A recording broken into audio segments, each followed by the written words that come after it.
ఓం నమో భగవతే శ్రీరమణాయ. ఇప్పుడు ఆచరణలో ఉన్న ఏ విధానాన్ని ఖండించవలసిన అవసరం లేదు. మనసు శుద్ధి కొరకు అన్ని మార్గాలు మంచివే. శుద్ధ మనసు లేకపోతే ఏ మార్గాన్ని కూడా సరిగా గ్రహించలేరు, పైగా స్థిరంగా అభ్యాసం చేయలేరు. మీకు అందుబాటులో ఉన్న వనరులతో భగవంతుని వెతుకుతూ ఉంటే, సాధన చేస్తూ ఉంటే మీరు మీ గురువును కలుస్తారు. ఎందుకంటే ఆయనే మిమ్మల్ని వెతుకుతూ ఉంటారు కాబట్టి. మనసు తనని తాను నాశనం చేసుకోలేదు, అందువల్ల దాని యొక్క నిజ స్వరూపం తెలుసుకోవాలి. ఆత్మని అన్వేషిస్తే మనసు మాయమవుతుంది. ఆత్మలో సంసిద్ధమైనప్పుడు మనసు గురించి పట్టించుకోనక్కర్లేదు.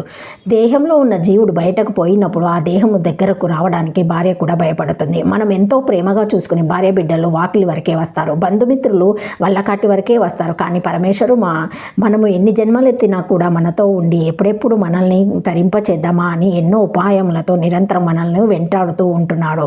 ఆ పరబ్రహ్మ మనల్ని వదలకుండా ఏ దేహము ధరించినా అందులో హృదయవాసినిగా ఉంటున్నాడు. ఓం నమః శివాయ.